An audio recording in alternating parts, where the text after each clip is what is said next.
त्रिदलं त्रिगुणाकारं त्रिनेत्रं च त्रिधायुधं त्रिजन्म पापसंहारम्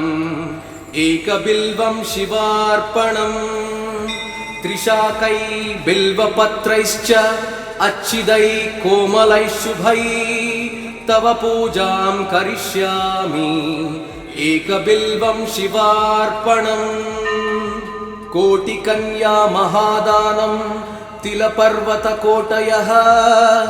काञ्चनं क्षीरदानेन एकबिल्वं शिवार्पणम् काशीक्षेत्रनिवासं च कालभैरवदर्शनम् प्रयागे माधवं दृष्ट्वा एकबिल्वं शिवार्पणम्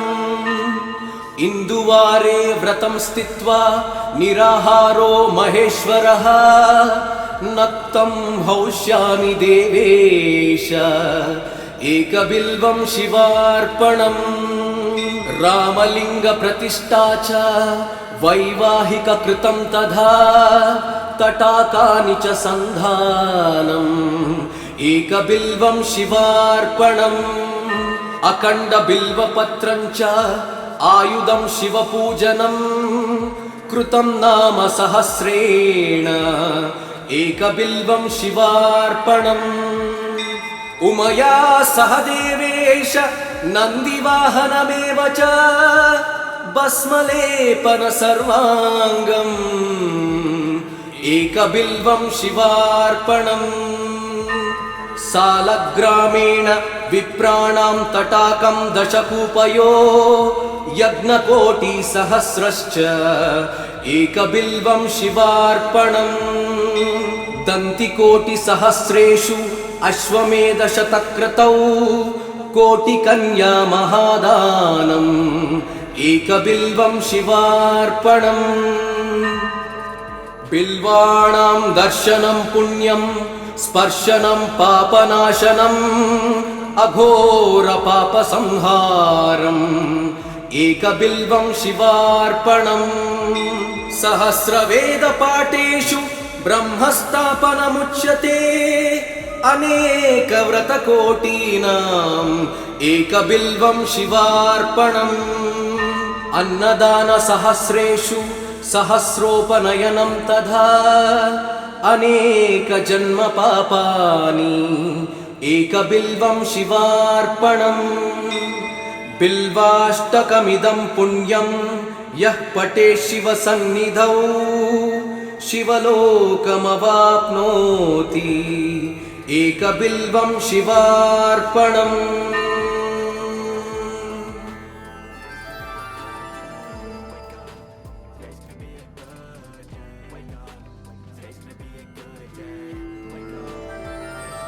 त्रिदलं त्रिगुणाकारं त्रिनेत्रं च त्रिधायुधं त्रिजन्म पापसंहारम् एकबिल्वं शिवार्पणम् त्रिशाकै बिल्वपत्रैश्च अच्छिदै कोमलैः शुभै तव पूजां करिष्यामि एकबिल्वं शिवार्पणम् कोटिकन्या महादानं तिलपर्वतकोटयः काञ्चनं क्षीरदानेन एकबिल्वं शिवार्पणम् काशीक्षेत्रनिवासं च कालभैरवदर्शनम्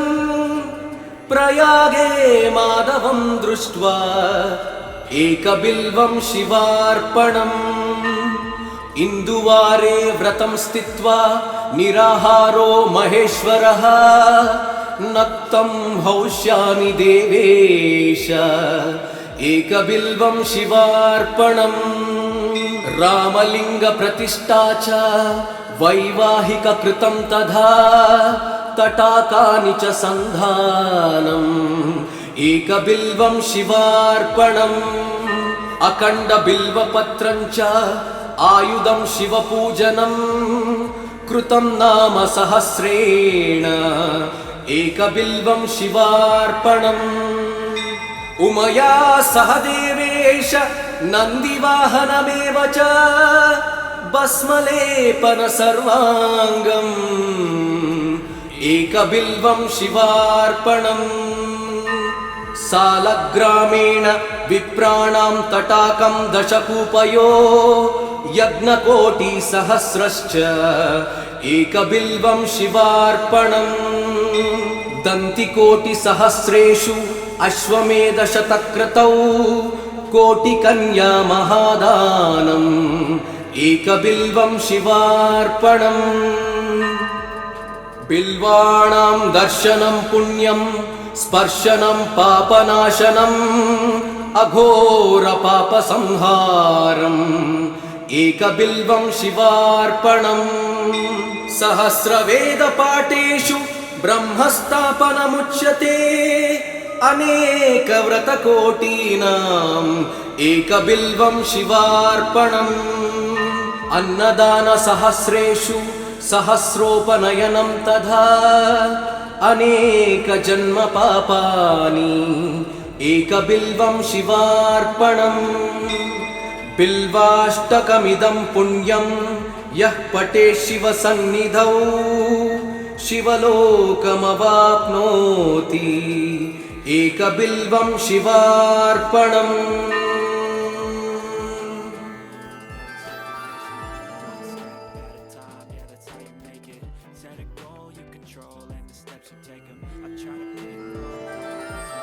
त्रिदलं त्रिगुणाकारं त्रिनेत्रं च त्रिधायुधं त्रिजन्मपापसंहारम् एकबिल्वं शिवार्पणम् त्रिशाकै बिल्वपत्रैश्च अच्छिदै कोमलैः शुभै तव पूजां करिष्यामि एकबिल्वं शिवार्पणम् कोटिकन्या महादानं तिलपर्वतकोटयः काञ्चनं क्षीरदानेन एकबिल्वं शिवार्पणम् काशीक्षेत्रनिवासं च कालभैरवदर्शनम् प्रयागे माधवं दृष्ट्वा एकबिल्वं शिवार्पणम् इन्दुवारे व्रतं स्थित्वा निराहारो महेश्वरः नक्तं हौष्यामि देवेश एकबिल्वं शिवार्पणम् रामलिङ्गप्रतिष्ठा च वैवाहिककृतं तथा तटाकानि च सन्धानम् एकबिल्वं शिवार्पणम्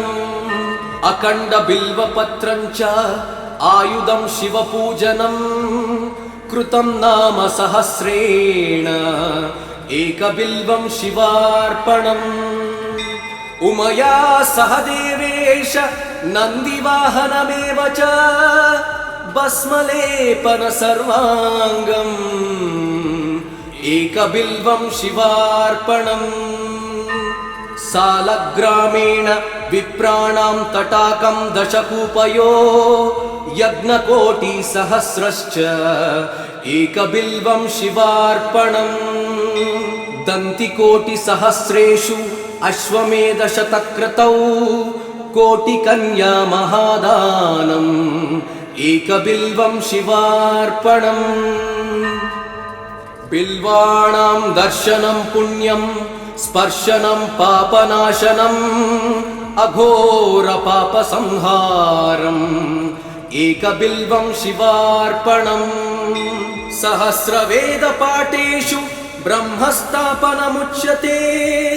अनेकव्रतकोटीनाम् एकबिल्वं शिवार्पणम् अन्नदानसहस्रेषु सहस्रोपनयनं तथा अनेकजन्मपापानि एकबिल्वं शिवार्पणम् बिल्वाष्टकमिदं पुण्यं यः पठेत् शिवसन्निधौ शिवलोकमवाप्नोति एकबिल्वं शिवार्पणम्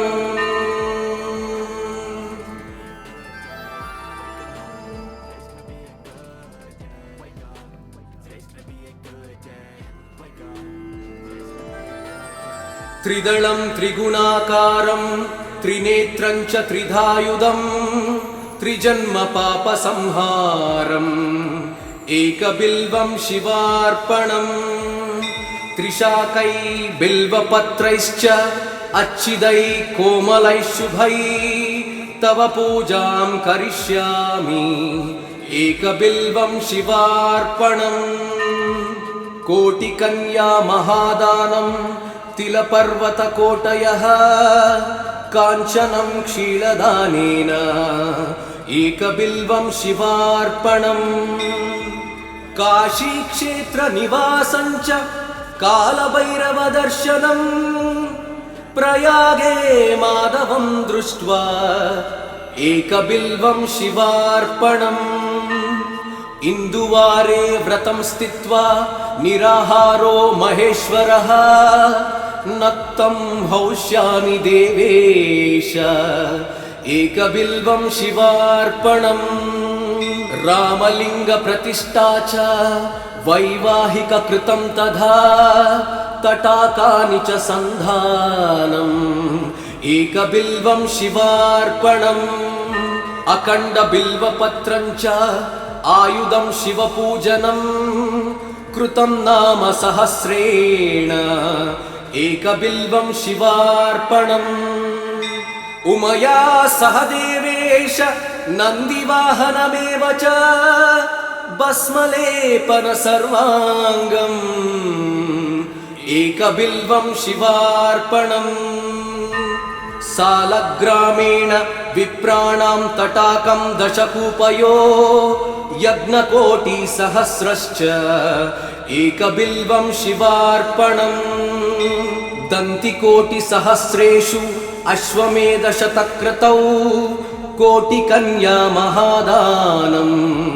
एकबिल्वं शिवार्पणम्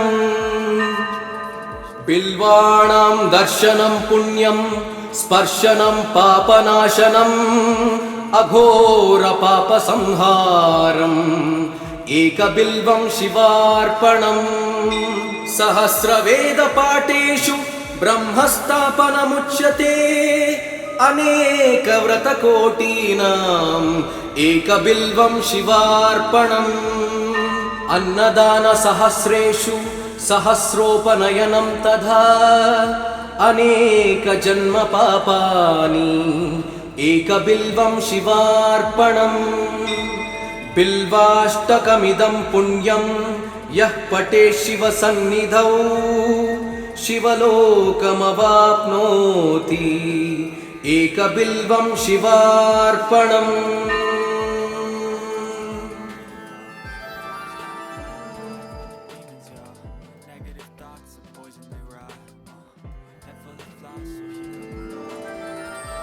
त्रिदलं त्रिगुणाकारं त्रिनेत्रं च त्रिधायुधं त्रिजन्मपापसंहारम् एकबिल्वं शिवार्पणम् त्रिशाकै बिल्वपत्रैश्च अच्छिदै कोमलैः शुभै तव पूजां करिष्यामि एकबिल्वं शिवार्पणम् कोटिकन्या महादानं तिलपर्वतकोटयः काञ्चनं क्षीरदानेन एकबिल्वं शिवार्पणम् काशीक्षेत्रनिवासं च कालभैरवदर्शनम् प्रयागे माधवं दृष्ट्वा एकबिल्वं शिवार्पणम् इन्दुवारे व्रतं स्थित्वा निराहारो महेश्वरः नक्तं हौष्यामि देवेश एकबिल्वं शिवार्पणम् रामलिङ्गप्रतिष्ठा च वैवाहिककृतं तथा तटाकानि च सन्धानम् एकबिल्वं शिवार्पणम् अखण्डबिल्वपत्रं च आयुधं शिवपूजनं कृतं नाम सहस्रेण एकबिल्वं शिवार्पणम् उमया सह देवेश नन्दिवाहनमेव च भस्मलेपन सर्वाङ्गम् एकबिल्वं शिवार्पणम् सालग्रामेण विप्राणां तटाकं दशकूपयो यज्ञकोटिसहस्रश्च एकबिल्वं शिवार्पणम् दन्तिकोटिसहस्रेषु अश्वमेधशतक्रतौ कोटिकन्या महादानम् एकबिल्वं शिवार्पणम् बिल्वाणां दर्शनं पुण्यं स्पर्शनं पापनाशनम् अघोरपापसंहारम् एकबिल्वं शिवार्पणम् सहस्रवेदपाठेषु ब्रह्मस्थापनमुच्यते अनेकव्रतकोटीनाम् एकबिल्वं शिवार्पणम् अन्नदानसहस्रेषु सहस्रोपनयनं तथा अनेकजन्मपापानि एकबिल्वं शिवार्पणम् बिल्वाष्टकमिदं पुण्यं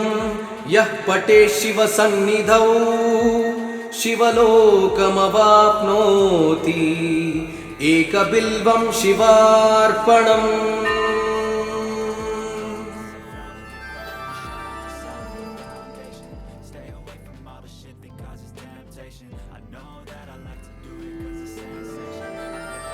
त्रिदलं त्रिगुणाकारं त्रिनेत्रं च त्रिधायुधं त्रिजन्मपापसंहारम् एकबिल्वं शिवार्पणम् त्रिशाकै बिल्वपत्रैश्च अच्छिदै कोमलैः शुभै तव पूजां करिष्यामि एकबिल्वं शिवार्पणम् कोटिकन्या महादानं तिलपर्वतकोटयः काञ्चनं क्षीरदानेन एकबिल्वं शिवार्पणम् काशीक्षेत्रनिवासं च कालभैरवदर्शनम् प्रयागे माधवं दृष्ट्वा एकबिल्वं शिवार्पणम् इन्दुवारे व्रतं स्थित्वा निराहारो महेश्वरः नक्तं हौष्यामि देवेश एकबिल्वं शिवार्पणम् रामलिङ्गप्रतिष्ठा च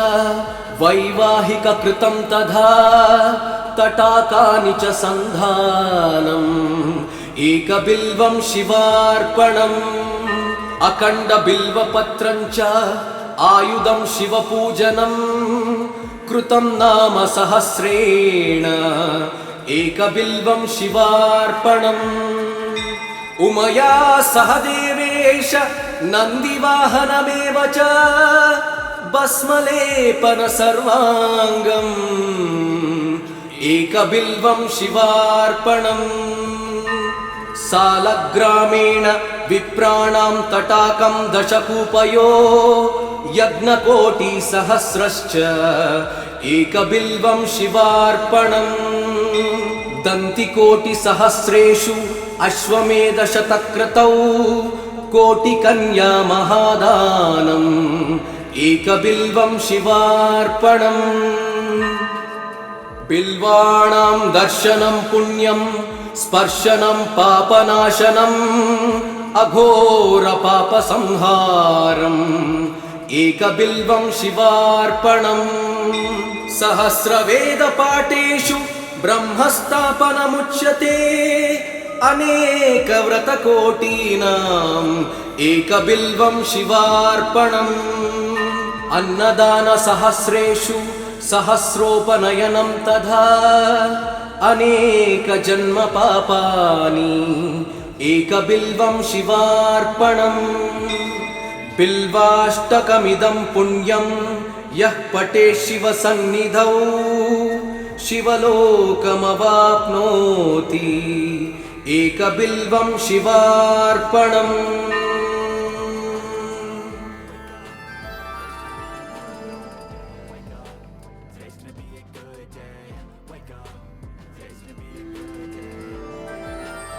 त्रिदलं त्रिगुणाकारं त्रिनेत्रं च त्रिधायुधं त्रिजन्मपापसंहारम् एकबिल्वं शिवार्पणम् त्रिशाकै बिल्वपत्रैश्च अच्छिदै कोमलैः शुभै तव पूजां करिष्यामि एकबिल्वं शिवार्पणम् कोटिकन्या महादानं तिलपर्वतकोटयः काञ्चनं क्षीरदानेन एकबिल्वं शिवार्पणम् काशीक्षेत्रनिवासञ्च कालभैरवदर्शनम् प्रयागे माधवं दृष्ट्वा एकबिल्वं शिवार्पणम् इन्दुवारे व्रतं स्थित्वा निराहारो महेश्वरः नक्तं हौष्यामि देवेश एकबिल्वं शिवार्पणम् रामलिङ्गप्रतिष्ठा च वैवाहिककृतं तथा तटाकानि च सन्धानम् एकबिल्वं शिवार्पणम् अखण्डबिल्वपत्रं च आयुधं शिवपूजनं कृतं नाम सहस्रेण एकबिल्वं शिवार्पणम् उमया सह देवेश नन्दिवाहनमेव च भस्मलेपन सर्वाङ्गम् एकबिल्वं शिवार्पणम् सालग्रामेण विप्राणां तटाकं दशकूपयो यज्ञकोटिसहस्रश्च एकबिल्वं शिवार्पणम् दन्तिकोटिसहस्रेषु अश्वमेधशतक्रतौ कोटिकन्या महादानम् एकबिल्वं शिवार्पणम् बिल्वाणां दर्शनं पुण्यं स्पर्शनं पापनाशनम् अघोरपापसंहारम् एकबिल्वं शिवार्पणम् सहस्रवेदपाठेषु ब्रह्मस्थापनमुच्यते अनेकव्रतकोटीनाम् एकबिल्वं शिवार्पणम् अन्नदानसहस्रेषु सहस्रोपनयनं तथा अनेकजन्मपापानि एकबिल्वं शिवार्पणम् बिल्वाष्टकमिदं पुण्यं यः पठेत् शिवसन्निधौ शिवलोकमवाप्नोति एकबिल्वं शिवार्पणम्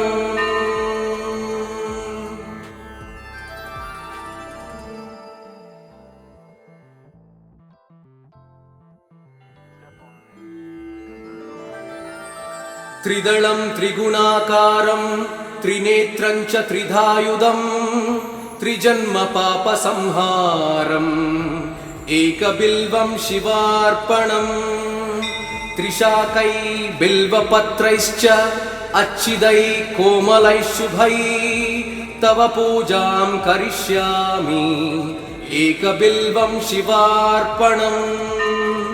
कोटिकन्या महादानं तिलपर्वतकोटयः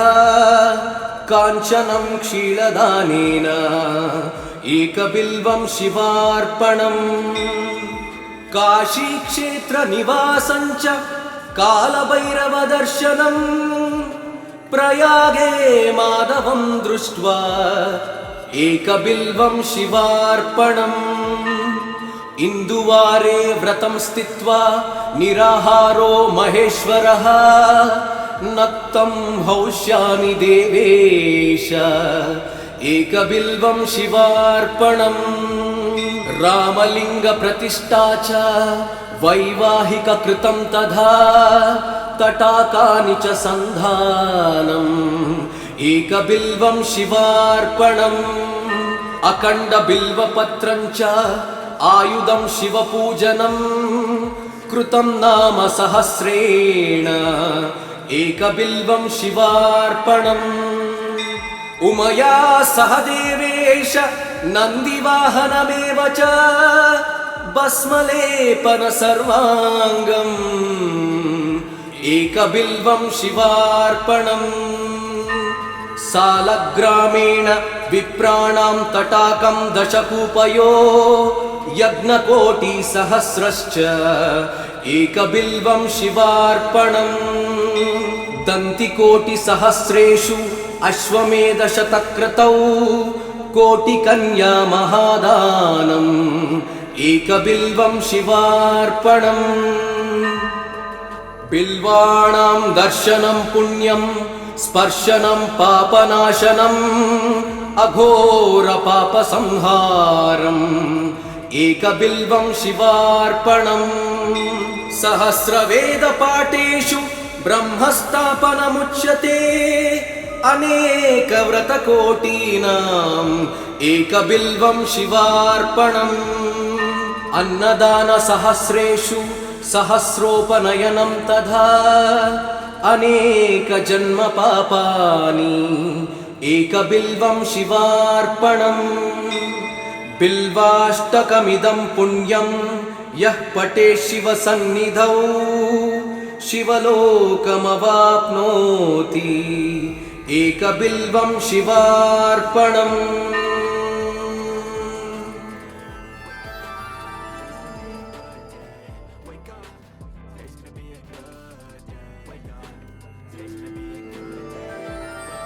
त्रिदलं त्रिगुणाकारं त्रिनेत्रं च त्रिधायुधं त्रिजन्मपापसंहारम्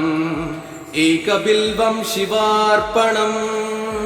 त्रिशाकै बिल्वपत्रैश्च अच्छिदै कोमलैः शुभै तव पूजां करिष्यामि एकबिल्वं शिवार्पणम् कोटिकन्या महादानं तिलपर्वतकोटयः काञ्चनं क्षीरदानेन एकबिल्वं शिवार्पणम् काशीक्षेत्रनिवासं च कालभैरवदर्शनम् प्रयागे माधवं दृष्ट्वा एकबिल्वं शिवार्पणम् इन्दुवारे व्रतं स्थित्वा निराहारो महेश्वरः नक्तं हौष्यामि देवेश एकबिल्वं शिवार्पणम् रामलिङ्गप्रतिष्ठा च वैवाहिककृतं तथा तटाकानि च सन्धानम् एकबिल्वं शिवार्पणम् अखण्डबिल्वपत्रं च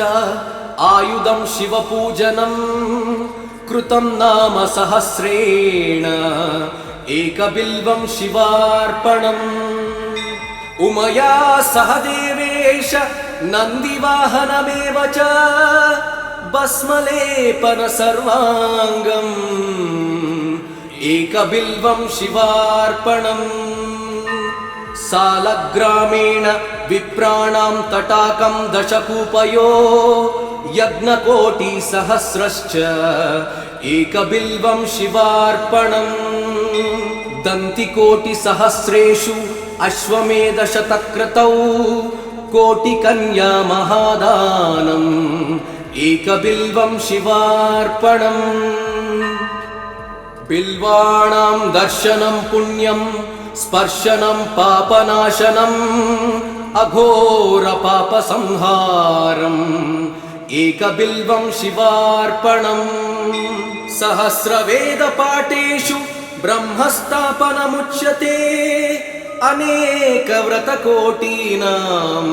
एकबिल्वं शिवार्पणम् अन्नदानसहस्रेषु सहस्रोपनयनं तथा अनेकजन्मपापानि एकबिल्वं शिवार्पणम् बिल्वाष्टकमिदं पुण्यं यः पठेत् शिवसन्निधौ शिवलोकमवाप्नोति एकबिल्वं शिवार्पणम्।